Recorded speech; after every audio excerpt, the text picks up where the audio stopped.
My dear, be happy, be aware, be hardworking, be safe and live long in the name of God, the most beneficent and merciful। आज का subject matter है जो मतलब आपको जो है electronic विन्यास यानी कि इलेक्ट्रॉनिक कॉन्फ़िगरेशन या इलेक्ट्रॉनिक ओरिएंटेशन क्या है या इलेक्ट्रॉनिक स्ट्रक्चर क्या है, इसे आसान तरीके से निकालना बताऊंगा। किस तरह से इलेक्ट्रॉन जो है कि ऑर्बिटल में प्रवेश करते हैं, उसी तरह से क्रमागत रूप से मैं लिखते हुए आपको बताऊंगा। सारी जो आज तक जो नहीं जानते इलेक्ट्रॉनिक विन्यास निकालो वो भी आज सीख जाएंगे। और आप जानते ही हैं कि इलेक्ट्रॉनिक विन्यास के आधार के इलेक्ट्रॉनिक विन्यास को ही आधार मानते हुए परमाणु संख्या को ऐसे जो मतलब क्या माना गया है, किसी तत्व का मौलिक गुण माना गया है। इससे क्या जाहिर होता है कि इलेक्ट्रॉनिक विन्यास जो है केमिस्ट्री का आधार है। इलेक्ट्रॉनिक विन्यास अगर आपका मजबूत है तो बहुत आसान तरीके से संयोजी इलेक्ट्रॉन संयोजकता को समझ सकते हैं। जिससे संयोजी इलेक्ट्रॉन संयोजकता को समझने के बाद ही आपको कोई भी एक्शन रिएक्शन कराना आसान होगा। दूसरी बात यह है कि जो कोई भी यौगिक बनाना आसान होगा, बंधन बनाना आसान होगा और सारी केमिस्ट्री के सारे खेल को समझना आसान होगा। तो चलिए मैं इलेक्ट्रॉनिक विन्यास बनाने का एकदम आसान तरीके बताता हूँ। जिससे पहले मैं ये कहूंगा कि अगर आपको वीडियो पसंद है तो सब्सक्राइब करना नहीं बोले, सब्सक्राइब करें, लाइक करें, शेयर करें और अपने मित्रों को भी शेयर करें, ताकि ऐसे मतलब आप लोगों से मुझे मोटिवेशन मिले, मुझे इंटरेस्ट मिले वीडियो बनाने में और आप तक ऐसे जो इंटरेस्टफुल होकर मैं वीडियो भेजता रहूँ और आप भी इंटरेस्टफुल होकर पढ़ते रहें। लेकिन आप लोग से रिक्वेस्ट है कि वीडियो शुरू से अंत तक देखते रहें। देखिए इलेक्ट्रॉन किस तरह से ऐसे मतलब प्रवेश करते हैं। देखिए कोना कोनी इलेक्ट्रॉन प्रवेश करते हैं।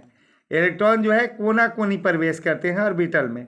ऑर्बिटल में इलेक्ट्रॉन किस तरह से कोना कोनी प्रवेश करते हैं देख रहे हैं। इसी तरह कोना कोनी इलेक्ट्रॉन प्रवेश करते हैं। देखते चलिए किस तरह से इलेक्ट्रॉन जो है कोना कोनी ऑर्बिटल में प्रवेश करते हैं। पहले से मैंने वीडियो बनाए, पहले से मैंने लिख के रख दिया है ताकि वीडियो आपका शॉर्ट हो, क्योंकि मुझे तो पढ़ाने में उकताहट नहीं होती, लेकिन आप लोग को पढ़ने में बहुत उकताहट होती है। दिन प्रतिदिन विद्यार्थियों के कमज़ोर होने का मूल कारण यही है कि आप लोग जो है अच्छे कामों में समय देना नहीं चाहते। लेकिन आप लोग से रिक्वेस्ट है कि अवश्य ही शुरू से अंत तक वीडियो पढ़ें और ज़रूर ही आप लोग को कामयाबी मिलेगी। और ऐसी कामयाबी मिले कि आपकी इस तरह से कामयाब हों कि आपको किसी के पीछे दौड़ना नहीं पड़े, लोग आपके पीछे दौड़े। और इस तरह से अमल करें कि आप जो है आप ऐसे बन जाए जीवन में कि लोग आपको ऐसे दूर दराज से देखने आए। तो चलिए आपसे रिक्वेस्ट है कि मेरे वीडियो पर शुरू से अंत तक बने रहें, जरूर ही आपको कामयाबी मिलेगी और एक दिन ना एक दिन जरूर आप जो है एक सफल व्यक्ति साबित होंगे। तो चलिए ये तो मैं तो बताते चल रहा हूँ, ये आपका काम नहीं रुक रहा हूँ। जो भी मैं कह रहा हूँ इससे आपका काम नहीं रुक रहा है। बस मैंने पहले ही तय कर दिया था कि इलेक्ट्रॉन कोना कोनी प्रवेश करता है अपने ऑर्बिटल में। देखिए किस तरह से इलेक्ट्रॉन जो है ऑर्बिटल में प्रवेश करता है। इस आधार पर इलेक्ट्रॉनिक विन्यास निकालिएगा, आपको एकदम आसान लगेगा। देखिए न, पहले 1s लिख दिए थे, तब 2s 2p, तब 3s 3p 3d, उसके बाद से 4s 4p 4d 4f, 5s 5p 5d 5f, 6s 6p 6d 6f, 7s 7p 7d 7f लिख दिया था और इलेक्ट्रॉन कोना कोनी प्रवेश किया था। देख रहे हैं पहले के इलेक्ट्रॉन कहाँ गया है 1s में, तब देखिए 1s में गया है। अब कहिएगा काहे स्क्वायर दे रहे हैं, तो हम पहले ही बता चुके हैं कि s पर 2 रहता है, p पर 6 रहता है, d पर 10 रहता है, a पर 14 रहता है। तो इलेक्ट्रॉन जो जितना लेता है वही मैं रखते जा रहा हूँ।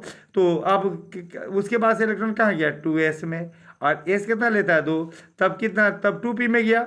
और इसको नहीं तो पहले आप ही जाने, ये तो बाद में भी मान रख सकते हैं। चलिए मैं ये बताता हूँ कि पहले इलेक्ट्रॉन कैसे जा रहा है। 1s में याद रख लीजिए, तब किस में जाता है 2s में, तब देखिए 2p ऐसे जा रहा है 1s 2s 2p 3s 3p 4s 3d 4p 5s 4d 5p 6s 4f 5d 6p 7s 5f 6d 7p 6f 7d 7f। और इस तरह से इलेक्ट्रॉन प्रवेश किया है और आप पढ़ने का हैबिट कर लेंगे और आप बाय द वे भुला जाएंगे। तो यहाँ नंबरिंग मैं लिख दे रहा हूँ। 1s के बाद से 2s में जाता है, 2s के बाद से 2p में जाता है, 2p के बाद से 3s में जाता है, 3s के बाद से 3p में जाता है, 3p के बाद 4s में जाता है, 4s के बाद 3d में जाता है, 3d के बाद 4p में जाता है, 4p के बाद 5s में जाता है। और इसको भी याद करने का मैं शॉर्ट तरीका अगले वीडियो में बता दूंगा।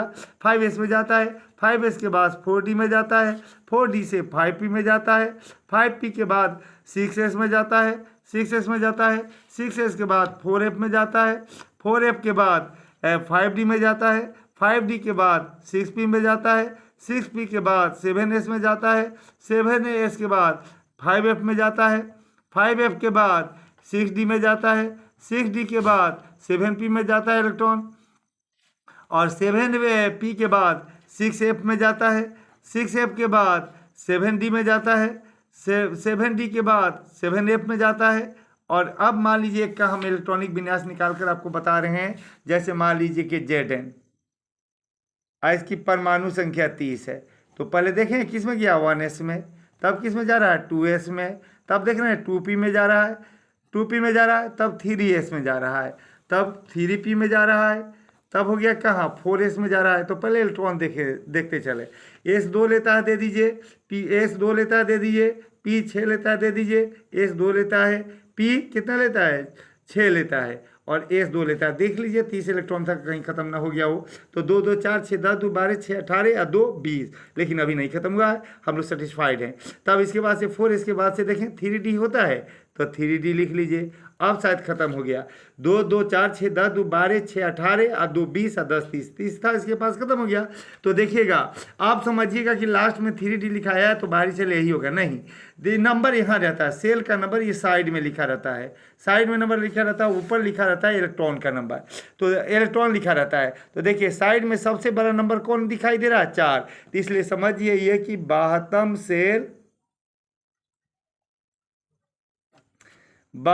सेल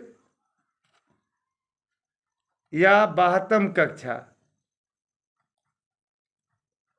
72 कक्षा outer most orbit, outer most orbit, outer most orbit, जिसको शॉर्ट में हम और में OMO लिख सकते हैं। ये कौन हो जाएगा 72 सेल या 72 कक्षा, ये 4 हो जाएगा क्योंकि सबसे बड़ा सेल का नंबर 4 है। अब हो जाएगा संयोजी इलेक्ट्रॉन, संयोजी इलेक्ट्रॉन, संयोजी इलेक्ट्रॉन, यानी कि अंग्रेजी हो गया वायलेंस इलेक्ट्रॉन, वायलेंस इलेक्ट्रॉन।